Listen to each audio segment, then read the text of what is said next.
এইবারও আমাকে 1 কোটি টাকা বাড়তে দিয়েছে, 40 লক্ষ টাকা আমি আলাদা করে ধর্মীয় উপাসনালয়ের জন্য দিচ্ছি।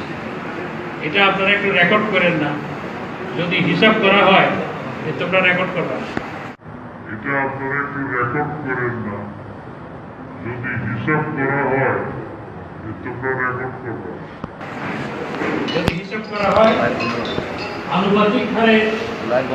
বন্ধুরা, এখানে তথাকথিত তথ্যমন্ত্রীকে দেখতে পাচ্ছেন হাসান মাহমুদ, যিনি তার সামনে থাকা ক্যামেরাম্যান এবং লাইভ সম্প্রচারকারীদের উদ্দেশ্যে বলছেন তার কথাগুলো যেন সম্প্রচার করা না হয়, রেকর্ড করা না হয়।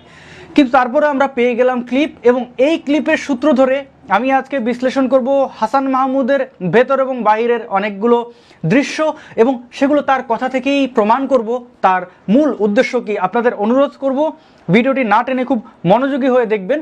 আজ 18ই জুলাই সে রাঙ্গুনিয়ায় গেছে। বর্তমান সময় আপনারা জানেন রাঙ্গুনিয়ায় মুসলিম কর্তৃক বৌদ্ধদের নিধনের যে চেষ্টা চলছে এবং তারা প্রতিনিয়ত হুমকি ধামকি বিভিন্ন ধরনের উগ্র আচরণ করে যাচ্ছে, সেই আচরণের সমাধানের নিমিত্তে তথ্যমন্ত্রী তার মনোনীত কিছু ধর্মীয় নেতা, যেমন বৌদ্ধদের নেতা, খ্রিস্টানদের নেতা, মুসলিমদের নেতাকে জড়ো করে একটি সমাবেশ করেছেন। ঘরোয়া সেই সমাবেশে তিনি অনেক ধরনের বক্তব্য রেখেছেন। প্রথমে আপনারা শুনলেন তিনি কিছু টাকা পয়সা ধর্মীয় প্রতিষ্ঠানে বরাদ্দ করেছেন এবং সেগুলো রেকর্ড না করতে বলেছেন।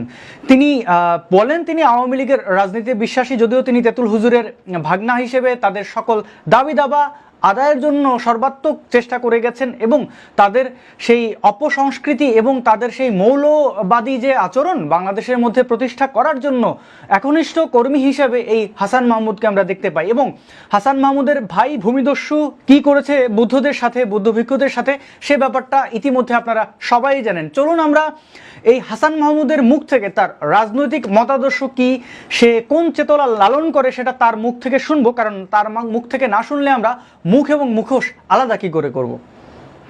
হিন্দু, মুসলিম, বৌদ্ধ, খ্রিস্টান সবার মিলিত রক্তস্রোতের বিনিময়ে বাংলাদেশ রচিত হয়েছে। সাম্প্রদায়িক রাষ্ট্র ব্যবস্থা পাকিস্তান থেকে আমরা বেরিয়ে এসেছিলাম। সাম্প্রদায়িকতার বিষ বাষ্পকে চিরতরে বিদায় করার লক্ষ্যে সাম্প্রদায়িকতার বিষ বাষ্প যারা ছড়ায় তারা প্রকৃতপক্ষে মানবতার শত্রু, বাংলাদেশের শত্রু। আমি হাততালি দিচ্ছি, খুবই ভালো কথা। যারা সাম্প্রদায়িকতার বিষ বাষ্প ছড়ায় তারা মানবতার শত্রু, দেশের শত্রু। এবং এ দেশ স্বাধীন হয়েছে কেবল মুসলিমদের জন্য না, এ দেশ স্বাধীনতার পক্ষে বা স্বাধীনতার জন্য অমুসলিমরাও সমানভাবে তারা ভূমিকা পালন করেছে।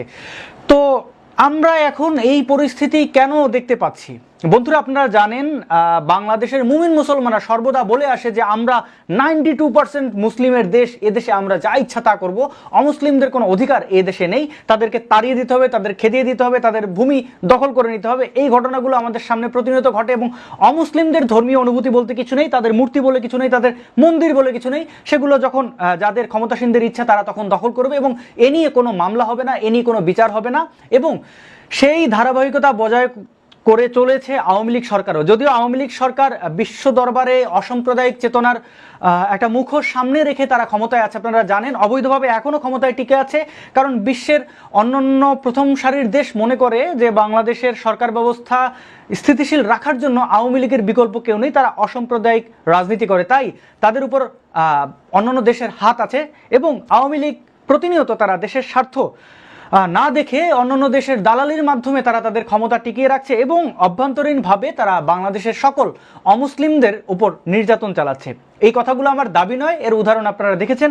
এবং মুমিন মুসলমানরা যে কথাটি বলে 92%-এর দেশ বাংলাদেশ, সে দেশে তারা যা ইচ্ছে তা করবে, সেটা কতটা যৌক্তিক? কারণ আমরা জানি পুরো বিশ্বের মাত্র 21% হচ্ছে মুসলিম এবং 79% অমুসলিম। 79% অমুসলিমদের বিশ্বে যদি বাংলাদেশ এই ঘোষণা দেয়, তাহলে তাদের এটাও মনে রাখতে হবে বাংলাদেশ কোনোভাবেই পৃথিবীর বাইরে নয়, তারা মঙ্গল গ্রহে অবস্থান করছে না। বাংলাদেশ যেমন আমার জন্মভূমি, আমি বাংলাদেশের নাগরিক, আপনি আমরা সবাই বাংলাদেশের ব্যাপারে কথা বলার অধিকার রাখি। কিন্তু সেই কথা বলার অধিকার বা অন্যান্য ধর্মাবলম্বীরা বাংলাদেশে বাস করার অধিকার হরণ করে আওয়ামী লীগ এবং তার গুন্ডা বাহিনী যেভাবে অরাজকতা করে চলছে, সেই ব্যাপারে আমাদের সোচ্চার হতে হবে এবং তাদের কর্মকাণ্ডগুলোকে আমাদের ভালো করে ফলো করতে হবে। আপনারা জানেন বৌদ্ধ ভিক্ষুদের তাড়িয়ে দেওয়ার ক্ষেত্রে, বৌদ্ধ ভিক্ষুদের উপর মুসলিম ধর্মাবলম্বীদের লেলিয়ে দেওয়ার ক্ষেত্রে সর্বাত্মক এবং মুখ্য ভূমিকা রেখেছে হচ্ছে এই হাসান মাহমুদের ভাই ভূমিদস্যু এরশাদ মাহমুদ। এবং সেই এরশাদ মাহমুদের ভূমিকা আপনারা দেখেছেন অতীতে এই ক্লিপের মতো সেও একটা মানববন্ধনে গিয়ে সরাসরি টাকা দেওয়ার প্রস্তাব দিয়েছে এবং ষড়যন্ত্রের নৌকা চালিয়ে দেওয়ার কথা বলেছে, তাদেরকে শিখিয়ে দিয়েছে কিভাবে বান থেকে এই রাঙ্গুনিয়া থেকে তাড়াতে হবে। তো এরপর আমরা প্রতিনিয়ত দেখতে পেয়েছি ক্ষমতাসীন আওয়ামী লীগের ছত্রছায়ায় পুলিশ লীগের সহায়তায় মৌলবাদীরা প্রকাশ্যে রাস্তায় মিটিং মিছিল করেছে, মানববন্ধন করেছে। মূলত সেগুলো মানববন্ধন নয়, দানববন্ধন। সেই দানববন্ধনে একাধিকবার প্রকাশ্যে ঘোষণা দেওয়া হয়েছে বাংলাদেশের অমুসলিমদের বিরুদ্ধে এবং তাদের কচুকাটা করার জন্য খুব উগ্রভাবে বক্তব্য দেওয়া হয়েছে। এবং বৌদ্ধরা যেখানে ভিকটিম, বৌদ্ধরা যেখানে সংখ্যালঘু, তাদেরকে রাস্তায় দাঁড়াতে দেওয়া হয়নি। তাদের মানববন্ধনের স্থানে, অর্থাৎ আমার সেই প্রিয় স্থান চট্টগ্রাম প্রেস ক্লাব, যেই প্রেস ক্লাবে আমরা গণজাগরণ মঞ্চে দিনের পর দিন রাতের পর রাত অবস্থান করেছি, সেই জায়গাটাতে দাঁড়িয়ে বৌদ্ধ ধর্মাবলম্বীরা মানববন্ধন করতে চায়, কিন্তু তাদের একই দিনে একই টাইমে মুসলিমরা সেখানে মানববন্ধনের ঘোষণা দেয় এবং পুলিশ পরিস্থিতি ভয়াবহ থেকে প্রায় 10 প্লাটুন পুলিশ সেখানে মোতায়েন করে। পরিস্থিতি খুব থমথমে ছিল। প্রতিদিন প্রায় তারা মানববন্ধন করে যাচ্ছে। গতকাল তারা রাঙ্গুনিয়ার প্রায় 7টির অধিক জায়গায় মানববন্ধন করেছে এবং সেই মানববন্ধনগুলো থেকে প্রকাশ্যে হুমকি ধামকি দিয়েছে। আমার পক্ষে তাদের এই সকল বক্তব্য শোনা বা তাদের সেই বক্তব্য থেকে তাদের কিছু বক্তব্য রাখার ধৈর্য আমার নেই, কারণ তাদের এই অশিক্ষিত মূর্খদের কথাবার্তাগুলো এবং উগ্র কথাবার্তাগুলো দেখার আসলে আমি সেরকম মানসিকতা রাখি না। কিন্তু তারপর আপনাদের দেখানোর স্বার্থে কিছু ক্লিপ আমি আপনাদের দেখাচ্ছি, যে ক্লিপগুলো গতকালের এবং আজকের। সেই ক্লিপগুলোতে কি বলেছে, কিভাবে উগ্রতা ছড়িয়েছে, চলুন আমরা দেখে আসি। নির্বাহী প্রকৌশলী টিএনওর অফিস ঘেরাও করব ইনশাআল্লাহ। যদি তাও না হয় টিএনওর বাসভবন ঘেরাও করব, যদি তাও না হয় রাঙ্গুনিয়া থানা ঘেরাও করব, যদি তাই না হয় রাঙ্গুনিয়া নয় শুধু পুরো বাংলাদেশের মধ্যে আন্দোলনের দাবানল জ্বলে উঠবে, আন্দোলনের দাবানল জ্বলে উঠবে। কিন্তু সেই আন্দোলন থামাইবার মতো কোনো শক্তি আপনাদের নাই। বলে দিলাম, সেই আন্দোলন থামাইবার মতো কোনো শক্তি আপনাদের নাই। আপনারা মনে করেছেন হেফাজতে ইসলাম বাংলাদেশ যখন ডাক দিয়েছে 5 মে শাপলা চত্বরে গুলি চালানোর মধ্য দিয়ে আমাদেরকে বিতাড়িত করেছেন? না না না, তা হতে দেব না। এবার স্বয়ং সম্পূর্ণ প্রস্তুতি নিয়ে শাপলা চত্বরে যাব, স্বয়ং সম্পূর্ণ প্রস্তুতি গ্রহণ করে শাপলা চত্বরে যাব। আসাদ নূরের দৃষ্টান্তমূলক শাস্তি ও ফাঁসির দাবি জানাচ্ছি। এই নাস্তিক আসাদ নূরকে বাংলার জন্য যদি পাওয়া যায় টুকরো টুকরো করে ছাড়বো ইনশাআল্লাহ, টুকরো টুকরো করে ছাড়বো ইনশাআল্লাহ। সমাপনী বক্তব্য উপস্থাপন করবেন হেফাজত নেতা মাওলানা নুরুল আজিম সাহেব, যেটাকে সবাই আমরা চিনি যে নাস্তিক আসাদ নূর। ওনার যদি এই সরকারকে 48 ঘন্টার ভিতরে গ্রেফতার করা না হয়, এই বান্দরবান সড়ক আজকে যেভাবে মানুষ জমাইতে হয়েছে, আগামী 48 ঘন্টার পর আবারও আমরা নতুন ভাবে আবারও জমাইতে হব। তখন বুঝতে পারবে মুসলমানের রক্ত কিভাবে গরম হয়। আগামী 48 ঘন্টার ভিতরে এই কুলাঙ্গার শরণঙ্কর বৌদ্ধকে যদি গ্রেফতার করা না হয়, তাহলে আজকের এই উত্তাল তরঙ্গ থেকে প্রচুর ভাবে ঘোষণা করছি, 48 ঘন্টার ভিতরে যদি গ্রেফতার না হয়, তাহলে এই আন্দোলনের দাবানল সারা দেশে ছড়িয়ে দেওয়া হবে। বন্ধুরা, আপনারা মৌলবাদীদের ভয়াবহতা একদম ভালোভাবে টের পেয়েছেন। তাদের বক্তব্যগুলো এবং তাদের ভবিষ্যৎ ইচ্ছা কি সেটাও মোটামুটি স্পষ্ট। এই ঘটনাগুলো কে ঘটিয়েছে, এই যাদের আজকে আপনারা রাস্তায় দেখতে পাচ্ছেন, তাদের লেলিয়ে দিয়েছে মূলত এই হাসান মাহমুদের ভাই এরশাদ মাহমুদ। এরশাদ মাহমুদ তাদেরকে ফান্ডিং করেছে। এরশাদ মাহমুদ বৌদ্ধ ভিক্ষুদের মন্দির দখল করে সে তার ব্যক্তি স্বার্থে কাজে লাগানোর উদ্দেশ্যে, আপনারা জানেন সেই 11-12 তারিখের ভিডিওগুলো দেখেছেন, পুলিশ প্রশাসনকে পাঠিয়ে দিয়েছে without any court document, without any court order. এবং সেই পুলিশ লীগ গিয়ে বৌদ্ধ ভিক্ষুদের ঘাড় ধাক্কা দেওয়ার মতো ঘটনা ঘটেছে, তাদের নির্মাণাধীন মন্দির ভেঙে দিয়েছে এবং পরবর্তীতে প্রতিদিন এরকম হুমকি ধামকি দেওয়া হচ্ছে, বৌদ্ধদের এলাকা ছাড়া করে দেওয়া হয়েছে। কে এই হাসান মাহমুদের ভাই এরশাদ মাহমুদ? এরশাদ মাহমুদের শিক্ষা এবং সচেতনতার জন্য আপনারা স্ক্রিনে একটি ভিডিও দেখতে পাচ্ছেন। সে কি কথা বলে একটু আমরা শুনবো।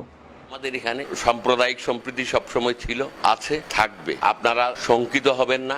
বন্ধুরা, আপনারা শুনলেন সে অনেক মানবিক আহ্বান জানাচ্ছে, কেউ রাস্তায় নামবে না, কেউ ধর্মীয় বিদ্বেষ ছড়াবে না, কিন্তু সে পান চিবিয়ে চিবিয়ে যেমন গরু জাবর কাটে সেরকম জাবর কেটে কেটে মানুষের সামনে আপনারা দেখতে পাচ্ছেন সে বক্তব্য দিচ্ছে। কতটা মূর্খ, অশিক্ষিত এবং অসামাজিক হলে পান চিবিয়ে চিবিয়ে মানুষের উদ্দেশ্যে বক্তব্য দিচ্ছে, এবং সে বিভিন্ন বৌদ্ধদের বাড়িঘরে গিয়ে গিয়ে বিভিন্ন টাকা পয়সা এবং চাল অনেকভাবে প্রলোভন দেখাচ্ছে যেন সাধারণ বৌদ্ধরা তার পক্ষে থাকে এবং যেন সে ওই মন্দির দখল করতে পারে। সেই মন্দির দখল করতে না পেরে প্রতিনিয়ত সে এই মৌলবাদীদের রাস্তায় ছেড়ে দিয়েছে এবং তাদের বক্তব্যগুলো আপনারা শুনেছেন। শুধু রাস্তায় ছেড়ে দিয়েছে তা না, এখানে যে এই ঘটনা অর্থাৎ এই ভূমিদস্যু এরশাদ মাহমুদের সাথে যে তার বড় ভাইয়ের প্রত্যক্ষ মদত রয়েছে তার একটি প্রমাণ হচ্ছে বাংলাদেশের প্রথম সারির কোনো গণমাধ্যমে এই ঘটনাগুলো আনতে দেওয়া হয়নি, বরঞ্চ একতরফা C+ নামের স্থানীয় একটি দালাল চট্টগ্রামের টেলিভিশন চ্যানেল, বলবো না, সোশ্যাল মিডিয়া ভিত্তিক চ্যানেল, সে একতরফাভাবে এদের কাছ থেকে টাকা খেয়ে যেভাবে সংবাদ প্রচার করেছে এবং রাঙ্গুনিয়ার যে সোশ্যাল মিডিয়া ভিত্তিক চ্যানেলগুলো আছে তাদের বক্তব্যগুলো, তাদের প্রেজেন্টেশন আপনারা দেখেছেন। এবং এই মনিটরিং এবং সেন্সর করছে যেভাবে তথ্যমন্ত্রী, সেটাও আপনারা জানেন। স্বয়ং তথ্যমন্ত্রীর আজকের আলোচনা সভায় দাঁড়িয়ে একজন মৌলবাদী, একজন স্থানীয় ইমাম কি বক্তব্য দিচ্ছে এবং সেখানে তথ্যমন্ত্রী কিভাবে হাত দিয়ে তার বক্তব্যের সাথে একত্রতা ঘোষণা করছে, সেই ক্লিপটা আপনারা চলুন দেখে আসি। বক্তব্য প্রদানের জন্য আমি বিনীতভাবে অনুরোধ করছি মাওলানা মোহাম্মদ আইয়ুব নুরি, খতিব গুজরা চৌমুহনী বাজার কেন্দ্রীয় জামে মসজিদ। ইতিপূর্বের কথা আপনারা জানেন, মিডিয়ার মাধ্যমে আমাদের মহানবীকে যেভাবে কটাক্ষ করা হয়েছে, ওই কটাক্ষের জবাব আমরা কটাক্ষ দিয়ে দিই নেই। আমরা একটু শান্তি শৃঙ্খলার পরিবেশের মাধ্যমে, আমরা মানববন্ধনের মাধ্যমে এই কথাগুলো পরিহার করার জন্য বৌদ্ধ ভিক্ষুকে আমরা অনুরোধ করেছি। অন্যথায় রাঙ্গুনিয়া থেকে রাঙ্গুনিয়ার সকল জনগণ তাকে অবাঞ্ছিত ঘোষণা করেছে এবং এই অন্যায় ন্যাক্কারজনক অপরাধের জন্য সরকারের প্রতি আমাদের দাবি ছিল তাকে যাতে গ্রেফতার করে শাস্তির বিধান করে। আজকের এই অনুষ্ঠান থেকে আমরা আবারও জানাচ্ছি আমাদের সকল শান্তিপ্রিয় মানুষ তার এই ন্যাক্কারজনক কথার জন্য আর সংক্ষিপ্ত বক্তব্য এখানে শেষ করছে। আসসালামু আলাইকুম ওয়া রাহমাতুল্লাহ।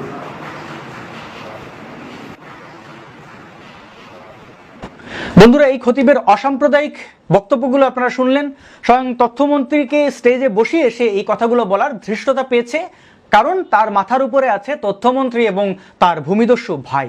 সুতরাং আমাদের কিছু বলার নেই। আমরা দেখতে পেয়েছি ছাত্রলীগের কতিপয় নেতারা তারা বৌদ্ধ ভিক্ষুদের বিরুদ্ধে মিথ্যাচার করেছে, তাদের বিরুদ্ধে ফেসবুক স্ট্যাটাস দিয়েছে ফেক আইডি বানিয়ে, এবং তারা আমার একটি ভিডিওতে আপনারা দেখতে পেয়েছেন সেই রাসু স্বীকার করেছে সেই আইডিগুলো তাদের। এরপরও এই কাজগুলো করেও বাংলাদেশের মুমিন মুসলমানদের লেলিয়ে দিয়েছে বৌদ্ধ ভিক্ষু। আমি মনে করি অবশ্যই নিরীহ বৌদ্ধ ভিক্ষুদের উপর এই অরাজকতা চালাচ্ছে।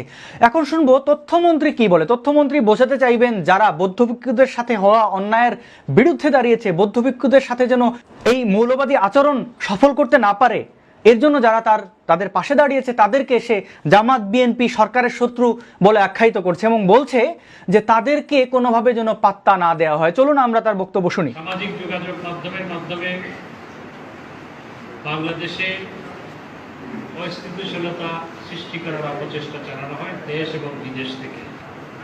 মাননীয় প্রধানমন্ত্রী শেখ হাসিনার রাজনৈতিক প্রতিপক্ষ যখন তাকে রাজনৈতিকভাবে মোকাবেলা করতে ব্যর্থ হয়, তখন তারা ফেসবুক, ইউটিউবের আশ্রয় নেয় এবং সেটির মাধ্যমে গণ্ডগোল পাকানোর চেষ্টা করে। তাই এগুলোতে বেশি কান দেওয়ার কোনো প্রয়োজন নেই। কেউ যদি সেরকম করে সেটি নিয়ে মাতামাতি করার কোনো প্রয়োজন আছে বলে আমি মনে করি। আমরা জানি বাংলাদেশে শেখ হাসিনা কাউকে দাঁড়াতে দিচ্ছে না এবং ফেসবুক ইউটিউবের ব্যাপারগুলো সে এড়িয়ে গেল। যারা রাজপথে শেখ হাসিনার সমালোচনা বা রাজনৈতিকভাবে মোকাবেলা করতে পারছে না, তারাই নাকি ফেসবুক এবং ইউটিউবে এই কথাগুলো বলছে। সে থেকে সে স্বীকার করলো যারা সবার অধিকারের জন্য কাজ করছে তারাই ইউটিউব এবং ফেসবুকে কথা বলছে এবং তাদেরকে পাত্তা দেওয়ার কোনো কারণ নেই। সে বলেছে এই যে রাজনৈতিক বক্তব্যটা দিল তার বাস্তবতা আপনারা জানেন। আমার বিরুদ্ধে মিথ্যা মামলা দেওয়া হয়েছে, আমার নিরীহ বাবা মাকে হয়রানি করা হয়েছে এবং এগুলোর মাধ্যমে তারা আমাদের মুখ বন্ধ করে দিতে চায় এবং তারা আমাদের বিভিন্ন রাজনৈতিক ট্যাগ দেওয়ার চেষ্টা করে। আপনারা জানেন রাজনৈতিকভাবে আমরা, বিশেষ করে আমি, যুক্ত আছি কিনা। এখন আমরা দেখব তার আরও কিছু ভয়াবহ বক্তব্য। কদিন আগে 1 কোটি টাকা আমাকে বিশেষ বরাদ্দ দিয়েছে এলাকার উন্নয়নের জন্য। তখন আমি ভাগ করে মসজিদের জন্য, মন্দিরের জন্য এবং বৌদ্ধ ধর্মীয় বিহারের জন্য ভাগ করে বরাদ্দ দিয়েছি। সজল কুমার তালুকদার, আমি মাননীয় প্রধানমন্ত্রীকে বলে ওনাকে পরপর 2 বার বৌদ্ধ কল্যাণ ট্রাস্টের ভাইস চেয়ারম্যান করা হয়েছে। মন্ত্রী চেয়ারম্যান, ভাইস চেয়ারম্যান বাবু সজল কুমার তালুকদার 6 বছর ছিলেন। মাননীয় প্রধানমন্ত্রীকে বলে আমরা করেছি, আমি করেছি।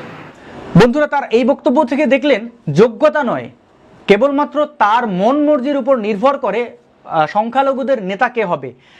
আপনারা অতীতে দেখতে পেয়েছেন অনেক দালালকে সামনে, যারা মানববন্ধন করছে ভিকটিম বৌদ্ধদের বিপক্ষে, এবং আপনারা অনেকেই হতাশা প্রকাশ করেছেন। এই যে হিন্দু বৌদ্ধ খ্রিস্টানদের যে দালালেরা, এরা কেন দালালি করবে না? এই মন্ত্রী তো বলেই দিল তার মন মর্জি অনুযায়ী শেখ হাসিনাকে সে অনুরোধ করে শেখ হাসিনার দ্বারা সে সংখ্যালঘুদের নেতা নির্বাচন করে। সুতরাং সেই অযোগ্য নেতারা কেন তার দালালি করবে না? কারণ তার দালালি করলেই তো তাকে নির্বাচিত করা হবে, তাকে বিভিন্ন প্রধান প্রধান পদে বসিয়ে দেওয়া হবে। সুতরাং ব্যাপারগুলো আপনাদের কাছে একদম স্পষ্ট। ইসলাম ধর্মের জন্য আমি এত কাজ করতে পারবো আমি ধারণা করিনি।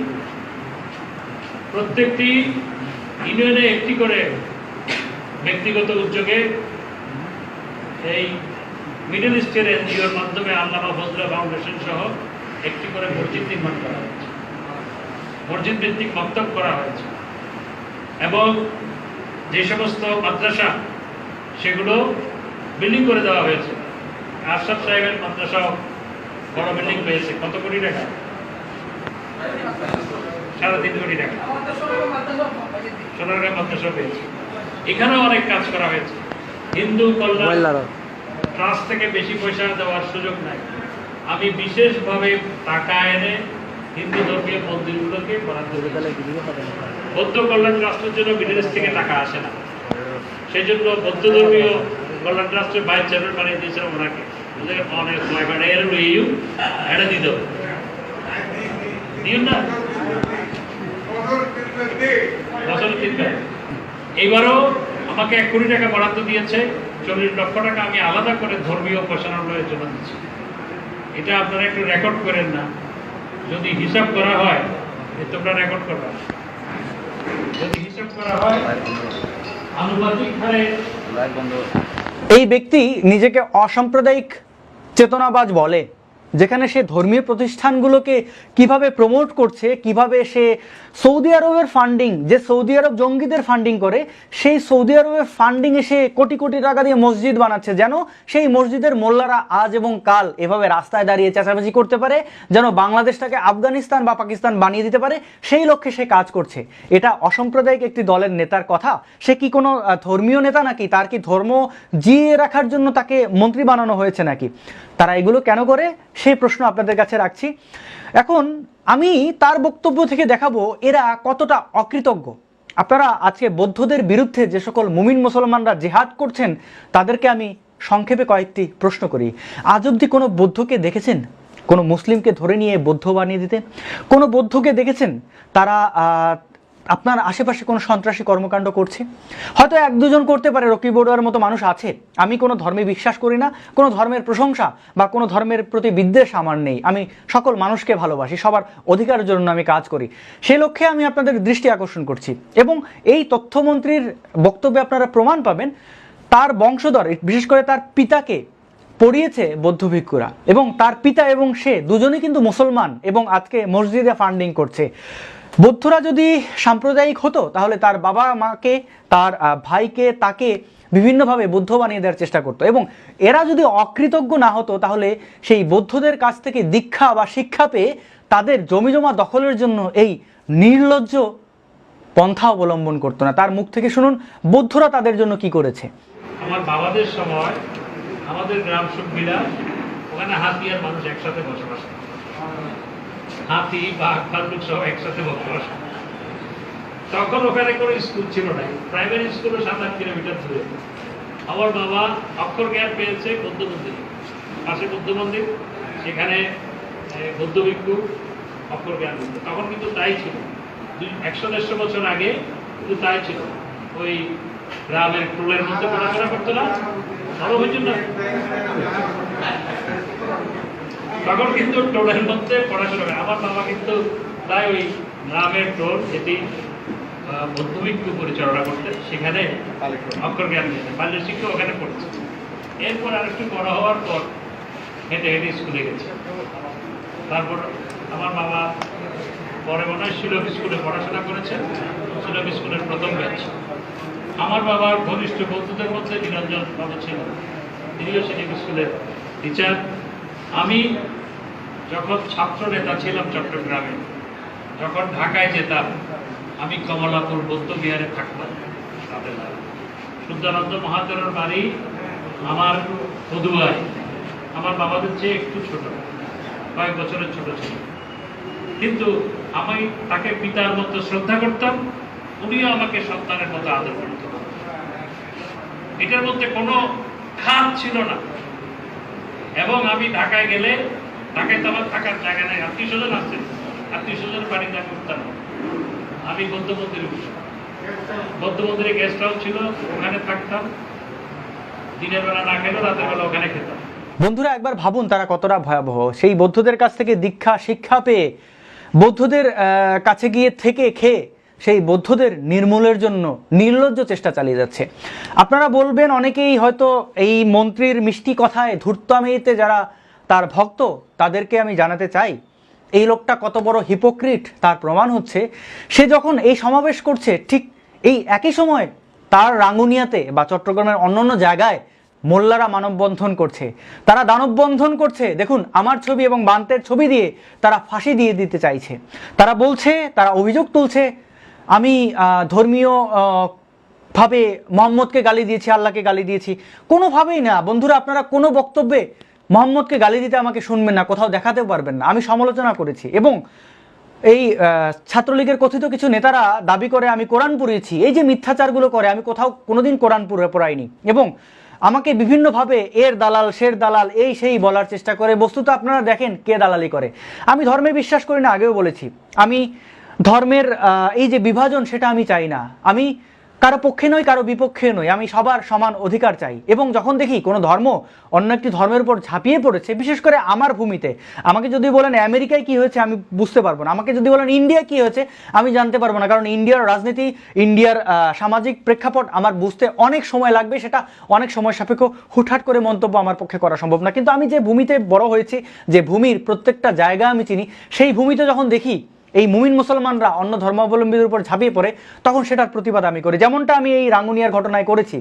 যখন দেখেছি ধর্মীয়ভাবে এই বৌদ্ধদের তাড়িয়ে দেওয়া হচ্ছে, তাদেরকে বিভিন্নভাবে মিথ্যাচারের মাধ্যমে তাদের বিরুদ্ধে এই স্ক্রিনশট বানিয়ে যে বা যারা রাজনৈতিক ফায়দা হাসিলের জন্য তাদের উপর ঝাঁপিয়ে পড়ছে, তখন আমি তাদেরকে ডিফেন্ড করেছি। এর কারণ আমি মুমিন মুসলমান বন্ধুদের আমি একটু জানান দিতে চাই। দেখুন, আপনারা একটু ঠান্ডা মাথায় ভাবুন তো, আজকে এই কথিত কিছু ব্যক্তি যাদের বৌদ্ধ ভিক্ষু হিসেবে দেখাচ্ছে, এই রাসেল রাসু এবং তার গং অর্থাৎ ছাত্রলীগ, বলছে কি মোহাম্মদকে গালি দিয়েছে, আল্লাহকে গালি দিয়েছে। রিমন হিমু নামের আরেকজন কোন ব্যক্তি যে অ্যাকাউন্টগুলো গালি দিয়েছে, ধরে নিলাম তারা বৌদ্ধ ভিক্ষু, ধরে নিচ্ছি তর্কের খাতিরে, তাদের এই কথাগুলো কে দেখেছে? 2 জন, 5 জন, 10 জন। কিন্তু আজকে তারা এই ব্যক্তিদের বিরুদ্ধে, এই ফেক অ্যাকাউন্টের বিরুদ্ধে মামলা দিয়ে সেগুলো প্রচারে এনে লক্ষ লক্ষ মানুষের কাছে তুলে ধরলো কি আল্লাহ এবং নবীকে এই বলে গালি দিয়েছে। তাহলে আল্লাহ এবং নবীর গালি দেওয়াটা কে প্রমোট করলো? এবং আপনারা যারা এই গালি শুনে ইসলাম ধ্বংস হয়ে গেল বলে লাফালাফি করছেন, আমি একজন নাস্তিক হিসেবে বলতে চাই, আল্লাহ কি মানুষ নাকি?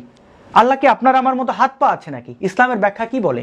ইসলামের ব্যাখ্যা বলে সে অদৃশ্য, তার কোনো আকার নেই। তাহলে নিরাকার একজন ব্যক্তি, বস্তু বা কোনো শক্তির কে কিভাবে গালি দেয়? এবং তাকে গালি দিলে কি হবে?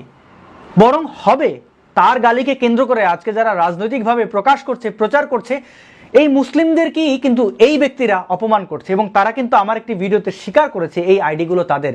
তাহলে ইসলাম ধর্মের অবমাননা কে করছে? আজকে যে মোল্লারা মাইক নিয়ে বড় বড় কথা বলছে, তারা তো এই ভূমিদস্যুদের পেট করা ব্যক্তি। তাহলে ইসলামকে অপমান কে বা কারা করছে? বৌদ্ধ ভিক্ষুরা ফেসবুক বোঝে না, তারা ধ্যানে থাকে, তারা এইসব বিষয়ে নেই। এটা বৌদ্ধ ভিক্ষুও বলেছে।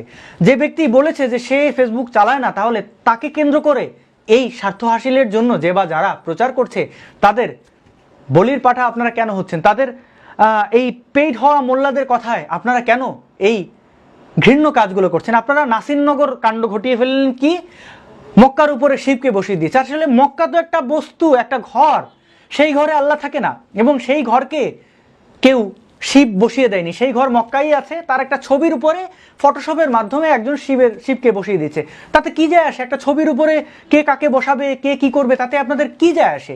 এরকম অহরহ ছবি বানানো হচ্ছে। বরং এগুলো নিয়ে যে বা যারা মাতামাতি করে তারাই বরং তাদের ধর্মকে বিকৃত করে, তাদের ধর্মকে অপমান করে।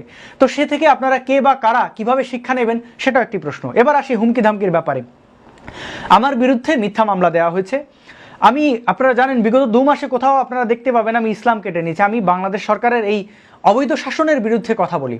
আমি ধর্মীয় ব্যাপারটা আগে প্রধান সমস্যা মনে করতাম বাংলাদেশে, কিন্তু আমি এখন মনে করি বাংলাদেশের প্রধান সমস্যা হচ্ছে রাজনীতি। এবং এই রাজনৈতিক চেয়ারগুলোতে যে বা যারা অসৎ ব্যক্তিরা বসে আছে তাদের বিভিন্ন কর্মকাণ্ডের সমালোচনা আমি করি। কিন্তু আমার অতীতের বক্তব্যকে মিথ্যাভাবে প্রচার করে যে বা যারা আমার বিরুদ্ধে লেলিয়ে দিচ্ছে তাদের উদ্দেশ্যে আমি বলতে চাই, আমার ফাঁসি চেয়ে কী লাভ? আমি কি এগুলো ভয় পাই নাকি? যদি ভয় পেতাম তাহলে আমি বহু আগেই আমার সত্য বলা থেকে ফিরে আসতাম। এর কারণ আপনারা জানেন, আজকে এই যে মামলা হলো, আমার বাবা মাকে বাড়ি ঘরে গিয়ে হয়রানি করা হচ্ছে, তারা যদিও সম্পূর্ণ ইসলামী বিশ্বাসী এবং আমার এই মতাদর্শের জন্য তারা কোনোভাবে অনুপ্রাণিত করেনি এবং কোনোদিন করবেও না। তো তাদেরকে যারা হয়রানি করছে তাদের রাজনৈতিক স্বার্থে, তাদের উদ্দেশ্যে বলতে চাই, 2017 সালে যখন মোল্লারা গিয়ে আমার বাড়িঘর পুড়িয়ে দেওয়ার চেষ্টা করেছে, আমার বাবা মাকে মেরে ফেলার চেষ্টা করেছে, এবং আমি অনলাইনে এসে বলেছি যদি আমার বাবা মাকে হত্যা করা হয়, যদি আমার বাবা মার উপরে নির্যাতন চালানো হয়, তাহলে আমি কোরআনকে অপমান করব। কিভাবে অপমান করব? কোরআনের উপরে মূত্র বিসর্জন করব। এই হুমকি আমি দিয়েছি। সেটাকে কেন্দ্র করে আজকে অনেকেই বলছেন কোরআনকে আমি পুড়িয়ে ফেলেছি, আজকে আমি কোরআনের উপরে অনেক রম্য রচনা আপনারা করছেন। তো এতে লাভ কি হচ্ছে? আমার বাবা মাকে হয়রানি করে তাদেরকে মেরে ফেলার জন্য যে চেষ্টাই করেছেন, আমি কি আমার সত্য প্রচার থেকে ফিরে এসেছি? আসেনি। যদি সেটা না করে থাকি তাহলে আপনারা এখনো কোনোভাবে সফল হবেন। এবং আমি সরকারের কাছে বলতে চাই, আমাকে মামলা মোকদ্দমা এগুলো দিয়ে যদি আপনারা মনে করেন আমাকে থামাতে পারবেন, এটা আপনাদের ভুল ধারণা। কারণ যদি আমি থামতামই তাহলে আমি জেল খাটতাম না। কারণ সরকারের লেলিয়ে দেওয়া ডিজিএফআই যখন আমাকে শর্ত দিল মুমিন মুসলমানের কাছে ক্ষমা চাও, সেটাই যদি আমি মেনে নিতাম তাহলে তো আমি জেল খাটতাম না। আমি একাধিকবার জেল খাটতাম না এবং আমার পাসপোর্ট হারাতে হতো না। আমি সত্য প্রচার থেকে কোনোদিন ফিরে আসিনি, কোনোদিন আসবো না, এবং আমাকে কেউ কোনোদিন নিয়োগ করে না। কারণ আমি আমার বিবেক থেকে আমি সিদ্ধান্ত নেই কার পক্ষে দাঁড়াবো, কাকে ডিফেন্ড করব। সুতরাং ভয়ভীতি দেখিয়ে লাভ নেই। আজকে এই মন্ত্রীর কথাবার্তাগুলো আপনারা শুনেছেন, তারা শোধরানোর মানুষ কিনা সেটাও আপনারা বুঝতে পারছেন। আপনাদের যেটা করণীয়, আপনারা তীব্র প্রতিবাদ করুন। যদি সেটা না করেন তাহলে আপনাদের মাথায় কাঁঠাল ভেঙে তারা খাবে, আপনাদের ধর্মীয় সেন্টিমেন্ট কাজে লাগিয়ে তারা ভূমি দখল করবে, তারা বিভিন্নভাবে ভোটের রাজনীতি করবে। তো এই ব্যক্তিদের সমালোচনা করা, এদের প্রতিরোধ আমাদের করতে হবে। এবং আমি সর্বাত্মক আছি। আমাকে যেহেতু কেউ নিয়োগ করেনি, সুতরাং আমাকে কেউ থামাতেও পারবে না। আজকে যদি বৌদ্ধ ভিক্ষুরা, কেন তাদের গৌতম বুদ্ধ যদি এসেও বলে যে আসাদ নূর তুমি থেমে যাও, আমি তখনই থামবো যখন দেখবো এই অপশক্তিরা তারা তাদের কৃতকর্মের জন্য ক্ষমা চেয়েছে এবং তারা তাদের এই অসৎ কর্ম থেকে ফিরে এসেছে। যখন দেখবো বৌদ্ধ ভিক্ষুদের নিঃশর্তভাবে তাদের সেই ভূমিতে, তাদের সেই স্থানে, তাদের যেখানে তারা ধর্ম পালন করে সেখানে তাদের যখন ফিরে আনা হবে, অর্থাৎ বুদ্ধ মন্দির বা আশ্রম বা বিহার, সেই বিহারে যখন তাদের ফিরে আনা হবে নিঃশর্তভাবে, তখন আমি হয়তো এই ব্যাপারটি থেকে সরে আসব। এর আগ অবধি আমি এই নিরীহ বৌদ্ধদের পাশে আমি আছি, এই ভিকটিম বৌদ্ধদের পাশে আমি আছি। আমি দেখব কিভাবে তাদের উপর অত্যাচার চালানো হয়। এখন সেই যুগ নেই, এখন সেভাবে রামু ঘটানোর পরিস্থিতি নেই। আপনারা সোচ্চার থাকুন, প্রতিনিয়ত আমাদের কাছে তথ্য পাঠান। আমি আমার জায়গা থেকে সর্বাত্মক তাদের এই অপকর্মগুলো ছড়িয়ে দেওয়ার চেষ্টা করছি। তারা একটা রাঙ্গুনিয়া বা চট্টগ্রামে এই অরাজকতা করার চেষ্টা করছে, আমি বিশ্বব্যাপী তাদের এই ভয়াবহ ঘটনাগুলো তুলে ধরছি। আমি দেখে নেব তারা কিভাবে নিরীহ বৌদ্ধদের উচ্ছেদ করে। ভালো থাকুন, ভিডিওটি শেয়ার করার অনুরোধ জানাচ্ছি। ধন্যবাদ।